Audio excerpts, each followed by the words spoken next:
Bismillah, Assalamualaikum warahmatullahi wabarakatuh. Alhamdulillah, salatu wassalamu ala rasulillah wa ala alihi wa sahbihi wa wala. Jadi hari ini perkenalkan sebelumnya nama saya Azmi Fauzan Akbar. Pada kesempatan kali ini saya akan memberikan tutorial mikrotik wireless dari MTSNA. Akan ada beberapa lab yang akan kita bahas di sini.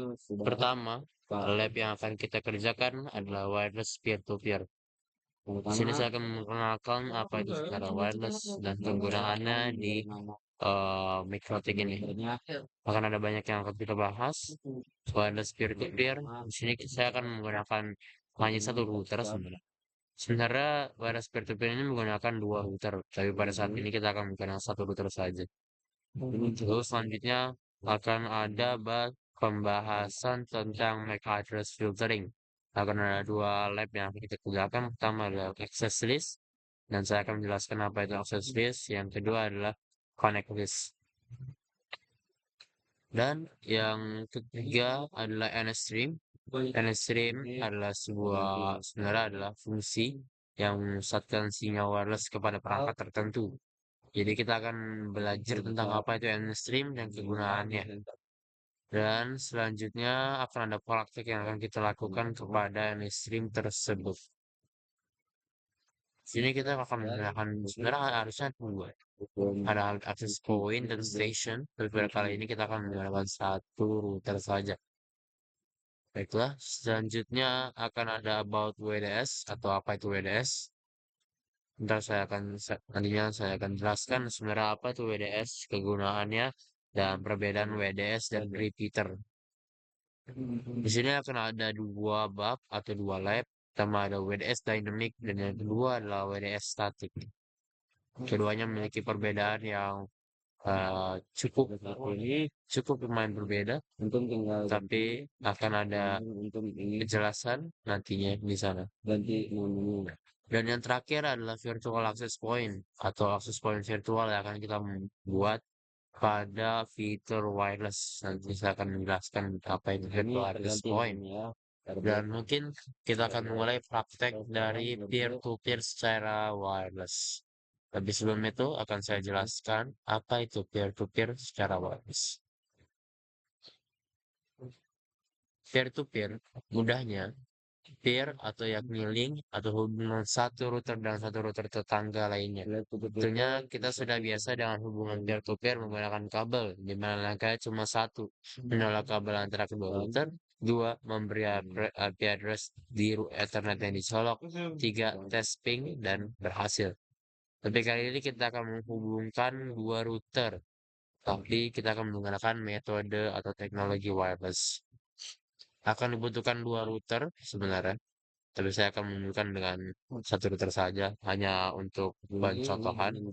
Yang pertama, router akan diubah menjadi access point bridge, dan router kedua akan menjadi station atau penerima koneksi internet. Langsung masuk ke konfigurasi router pertama. Pertama di sini kita akan pergi ke wireless. Klik wireless. Di sini kita akan pergi ke Wi-Fi interface. Sekarang modenya adalah RS. Kita akan sebelumnya kita harus mengaktifkannya. Sebelumnya dia disable, tapi kita akan enable nya. Nah, saat ini sebenarnya bukan hanya saya yang mengenai router ini, ada teman saya juga. Tapi kita akan menggunakan mengganti-ganti beberapa fitur. Kita akan pergi ke tab wireless tersebut dan mengubah beberapa fitur-fitur yang ada di sini. Pertama, kita akan mengubah mode dari wireless tersebut. Kita dari general pergi ke wireless bagian atas ini. Lalu modenya akan diubah ke AP bridge. AP bridge setelah diubah, kita akan mengganti SID pertama jadi R strip 1. R sebentar. Berfungsi untuk mengaktifkan sesuatu paket yang sudah di R strip 1. Dan kita akan buat minta connect. Ini akan menjadi SID atau yang bisa kita di WiFi nantinya. Radio namanya kita akan membuat menjadi R strip 1. Nah, security profile ini sebenarnya boleh kita isi bila ingin beri keamanan pada koneksi. Security profile itu apa? Security profile adalah password dari WiFi yang akan beredar di bagian WiFi. Nantinya kita akan melihat di bagian WiFi. Nah, setelah ini sebenarnya semua sudah tersetting pada ini ya, yang bagian ini. Kita akan balik lagi seperti ini. Oke, sekarang kita akan lanjut mengisi. Kita mencet OK. Sekarang kita akan mencet OK. Oke. Dan sekarang posisinya ada steady. Sekarang sudah berubah ya. Satu minta connect. Baiklah, sekarang kita akan pergi ke pembuatan IP. Kenapa? Karena kita akan membuat wireless ini bisa diakses oleh orang. Kita harus membuat IP untuk orang-orang yang akan mengakses wireless tersebut. Di sini sudah ada beberapa IP. Di sini saya akan membuat IP untuk saya sendiri. Kita akan klik add, lalu di new address. Maaf, sebenarnya ada yang connect juga ke routernya. Mungkin ada yang mencet enable. Siapa yang nge-reboot routernya ya? Aduh, saya sorry banget. Awe, ngapain ribut? Mereka sekarang sudah kembali. Tadi ada yang nge-reboot routernya. Dia reboot lagi. Maaf, maaf sebelum ada kendala. Sekarang kita sudah kembali. Sekarang kita akan membuat address untuk kita sendiri. Di sini kita akan new address. Lalu kita akan buat 12 titik 12 titik 1. Kenapa titik 1? Karena titik 1 akan ditempatkan kepada router. Dan setelah titik 1 ada device-device selanjutnya. Jangan lupa untuk memberi prefix atau beberapa atau jarak berapa orang yang bisa menggunakan address tersebut. Jangan lupa interface yang akan kita gunakan adalah WLAN. Kenapa? Karena kita akan mempraktekkan kepada wireless LAN. Kita akan apply dan create. Oke. Kita akan membuat notes dulu. Wireless LAN, wireless LAN, sama tutorial sebenarnya ini tidak wajib, tapi saat ini kita menggunakan di router ini sedang digunakan oleh lebih dari satu orang. Kita bisa lihat di wireless interface. Oh, di bagian memiliki hak pada konfigurasi router, namun tidak dapat mengatur. Lalu di sini Reds tidak memiliki hak konfigurasi. Oke, pokoknya di sini ada yang banyak menggunakan. Kita akan lanjut ke terdapat pada router 2. Baik, sekarang kita sudah berada di router 2. Sebenarnya router 2 ini adalah router 1, tapi karena routernya hanya ada satu, jadi kita akan mengibaratkan router 2 ini adalah router yang berbeda daripada router sebelumnya. Sekarang kita akan membuat bagian station di sini atau penerima saluran jaringan yang diberikan oleh access point bridge tersebut. Pertama kita akan pergi ke bagian wireless. Kembali ke bagian wireless. Di sini jangan hiraukan ada sebenarnya ada virtual. Pada fungsi awalnya wireless LAN hanya ada satu, tidak ada lebih. Selanjutnya kita pergi ke bagian klik 2 kali. Di sini kita akan ubah modenya. Mode di bagian atas ini kita akan ubah menjadi station. Atau dia tidak akan bisa memberikan meneruskan jaringan yang sudah diterima ke internet dengan SSID-nya akan kita ubah jadi default atau mikrotik. Lalu radio name-nya kita akan bikin R-2. Ya. Di sini kita akan ubah security profile-nya menjadi kasih aja. Sebelumnya kita tidak memberikan security profile. Sebenarnya ini tidak terlalu diperlukan. Jika kita ingin memberikan password, maka kita akan begitu security profile. Bikinnya di mana? Kita ada di bagian sini, di bagian wireless table. Lalu pergi ke security profile. Di sini kita bikin password. Lalu di sini kita akan general bikin profile. Passwordnya misalnya password. Kita bikin namanya memang bebas. Lalu sini ada mode, dynamic key. Dynamic key kita bisa menggunakan BPA2 atau Pressured key yang dimana di sini akan terdapat WiFi yang bisa diakses menggunakan eh, password. Tapi ada juga nama static key optional. Itu dia tidak memiliki password sama sekali. Baiklah, tapi di sini kita tidak akan menggunakan eh tidak akan menggunakan security profile. Selanjutnya, setelah menggunakan mode SSID dan radio name, kita akan apply, lalu pergi ke bagian scan. Lalu mulai scan dari wireless LAN 1. Di sini ada beberapa router yang berada di sekitar. Sebenarnya SID-nya akan terlihat tulisannya B strip 1 atau minta connect. Lalu kita akan klik tersebut, misalnya ini. Lalu kita akan connect. Sudah berhasil, maka sudah oke. Maka di session tersebut sudah menjadi yang namanya peer-to-peer web interface. Jika sudah terhubung atau maka dia sudah berjalan. Nah, jangan lupa untuk membuat wireless IP again, membuat IP dari ini. Ini yang pertama akan 1. Sebenarnya hiraukan yang lain kita akan bikin, ibaratkan di sini kosong, kita akan plus, lalu membuat 12.12.12.2. Kenapa titik 2? Karena dia adalah pengguna setelah router pertama. Lalu apply, lalu dia akan terbuat sendiri. Di sini kita akan beri nodes RB2 peer to peer wireless.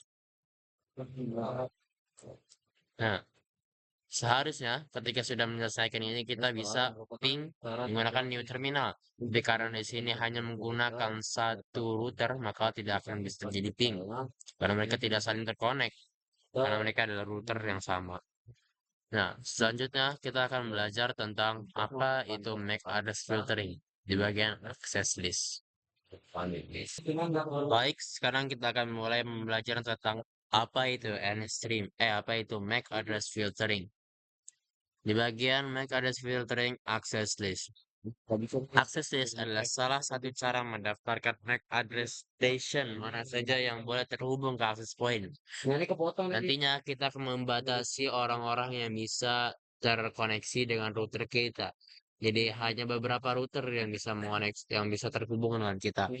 Aksesnya sendiri dia hanya membiarkan beberapa router, sedangkan connect list dia hanya memberikan satu router. Jadi nantinya di sini akan ada beberapa router di wireless. Lalu pergi ke registration, ini adalah router-router yang ada di sekitar kita. Di sini ada 2, connect list dan access list. Pada pembahasan pertama, kita akan membuat sebuah access list. Atau beberapa router yang bisa terakses dengan router kita ini. Jadi, pertama-pertama, kita harus tahu fungsinya adalah tujuan keamanan jaringan. Jadi, hanya beberapa router yang bisa terkoneksi dengan router tersebut. Jadi, tidak semua router bisa terkoneksi. Lalu, tujuan keamanan agar perangkat yang tidak kenal yang memiliki kemungkinan membawa bahaya bisa kita cegah untuk terhubung dengan jaringan kita. Jadi perangkat-perangkat yang nantinya perangkat yang tidak kita ketahui atau ketika itu di sebuah tempat menggunakan router, jika ada router yang tiba-tiba terkoneksi dengan kita, maka itu akan menjadi bahaya untuk jaringan kita nantinya. Makanya di sini terdapat access list atau connect list atau beberapa router yang hanya bisa terkonek dengan router tersebut. Nah, pada router yang kita bikin access point ini, kita akan pergi ke registration. Sebenarnya registrationnya ada beberapa ya, yang terhubung dengan wireless kita. Nah, di sini ada tulisannya wireless ya. Ini sebenarnya koneksi yang terhubung dengan router ini. Nah, akan nanti sebenarnya ada gambar yang tulisannya R-2 atau gambarnya berbeda dengan logonya. Logo ini adalah logo dari wireless. Lalu logo yang sesuai adalah logo router. Tapi kita tidak akan terlalu peduli dengan itu. Kita akan pergi ke access list. Lalu kita akan klik tambah. Di sini kita akan menambahkan dari MAC address-nya. MAC address-nya itu adalah MAC address tertentu. Di sini kita akan coba contoh dari sini. Walaupun mereka bukan router, tapi kita akan coba untuk copy saja. Kita ambil. Lalu kita pergi ke akses disk, kita klik tambah ya. Sebenarnya sudah ada. Sini kita akan tambah MAC address tersebut.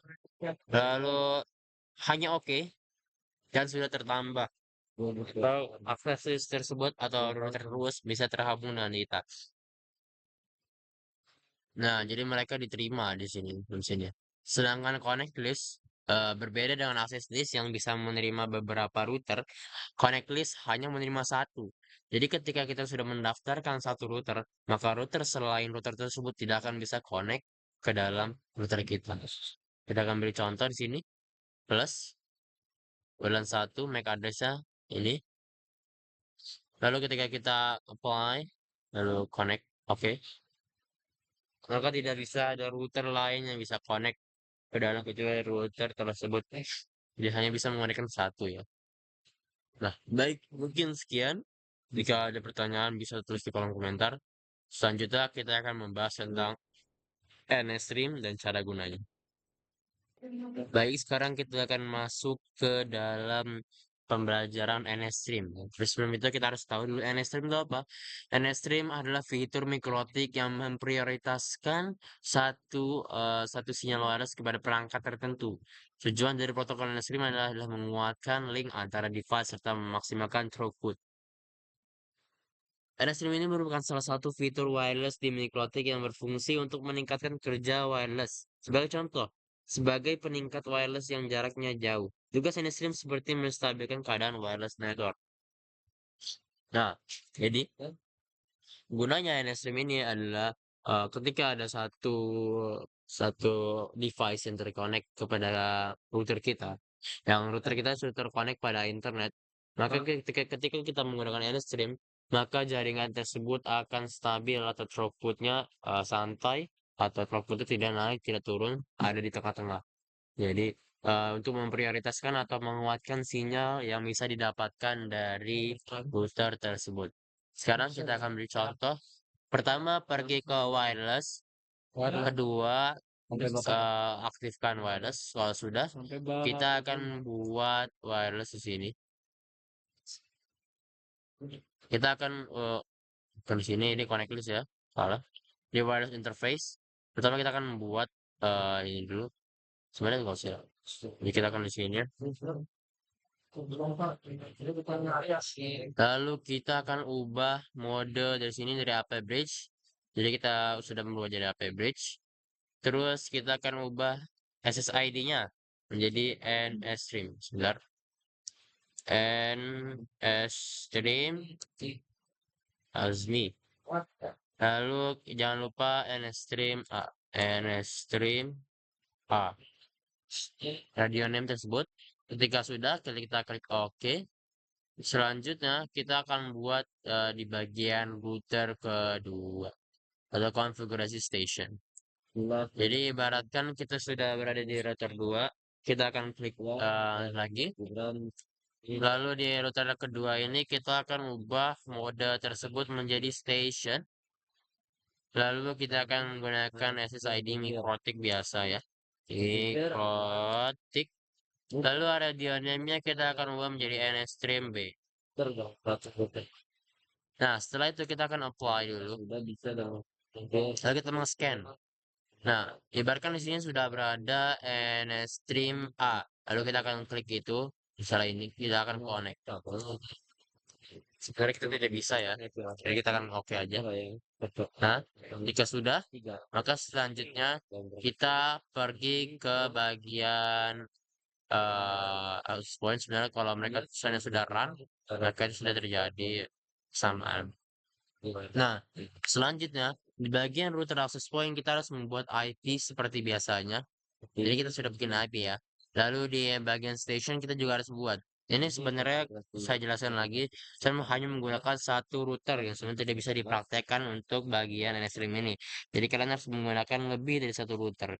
Jadi kita mengibaratkan router ini berada di dua tempat ya. Ini router pertama, lalu ini router kedua. Lalu kita harus bisa ngeping. Ketika kita sudah bisa ngeping di terminal, maka kita sudah terhitung dua Nikrotik atau router kita sudah saling terkoneksi antara access point dan station. Nah, lalu kita akan pergi ke bagian wireless table kembali. Lalu di sini kita akan pergi ke bagian klik dulu sekali. Lalu cari NSStream. Nah, kita akan mengaktifkan NSStream tersebut. Lalu klik OK. Dan nah, jadi gimana cara fungsinya bekerja? Jadi ketika ada orang yang koneksi dengan wireless kita di bagian WiFi, ketika ada orang yang melihat WiFi kita lalu dia mereka koneksi dengan itu, maka dia akan otomatis mendapatkan throughput yang stabil. Atau orang yang berkoneksi dengan listrik maka dia akan stabil. Selanjutnya kita akan belajar tentang WDS dan gunanya. Baik, sekarang kita akan mulai belajar tentang apa itu WDS. WDS merupakan singkatan dari Wireless Distribution System. Seperti namanya, WDS merupakan sebuah fitur yang fungsinya adalah mendistribusikan sinyal. Sinyal wireless atau bisa dibilang fitur ini bekerja untuk memperluaskan jangkauan sinyal wireless. Sebagaimana wireless distribution system, maka dia akan mendistribusikan sinyal yang telah diterimanya. Selayaknya repeater atau yang mengulang yang namanya sinyal, tapi repeater dan WDS memiliki perbedaan. Tapi sebelum itu, kita harus mengetahui metode dari WDS. Metode WDS memiliki kelemahan yakni penurunan throughput hingga 50%. Throughput yang dapat memulai melalui jaringan biasanya yang hanya setengahnya dari total throughput keseluruhan. Dikarenakan akses point tersebut bekerja dua kali atau mengirim dan menerima paket apabila ada request dari klien satu ke klien lain atau internet. Prinsip dari WDS ini mirip seperti repeater, di mana keduanya baik WDF maupun repeater sama-sama bekerja dalam memperluas jangkauan sinyal wireless. Bisa dibilang WDS sistemnya sedangkan repeater adalah perangkatnya. Jadi ada sistem uh, ini nanti akan WDS ini hanya memiliki sistem yang bisa kita konfigurasi, sedangkan repeater sendiri memiliki hard device-nya atau memiliki device sendiri. Nah, perbedaan dari WDS dan repeater ini adalah perangkat yang menjadi WDS masih bisa menggunakan port karena kita bisa mengkonfigurasinya di dalam yang namanya router. Sedangkan repeater dia tidak memiliki port sendiri, jadi dia hanya bisa menggunakan yang namanya jadi portnya itu disable, jadi tidak bisa dikoneksi disambung. Sekarang kita akan mulai mempraktekkan cara membuat WDS dinamik. Tapi sebelum itu kita harus tahu WDS dinamik itu apa. Jadi ada dua versi WDS. Pertama WDS dinamik atau WDS yang bekerja secara otomatis. Dan WDS statik adalah WDS yang kita konfigurasikan sendiri. Nah, maka dari itu kita akan pergi ke bagian wireless kembali. Di bagian wireless seperti biasa kita akan klik bulan tersebut. Kita akan kembali ke bagian wireless. Oke. Setelah itu kita akan ubah wireless tersebut menjadi AP bridge atau access point bridge atau access point yang bisa menyebarkan sinyal kembali. SID menjadi WDS dynamic. Radio name tersebut akan menjadi R strip 1 underscore underscore access point access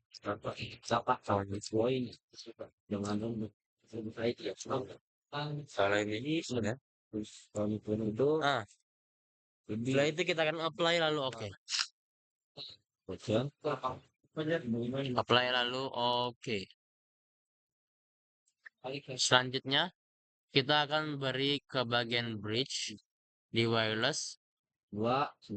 Oh, bukan. Di bagian bridge di bawahnya. Lalu kita akan klik plus. Lalu kita akan bagian bridge sudah terbuat ya bridge 1. Nah, kita yang klik oke. Nah, adalah bridge yang akan kita gunakan untuk nantinya. Lalu masuk ke bagian interface bulan 1 ke bridge yang telah ini di bagian ports. Lalu kita akan klik. Lalu kita bikin bulan 1 bridge, bridge 1. Oke. Lalu kita akan klik oke.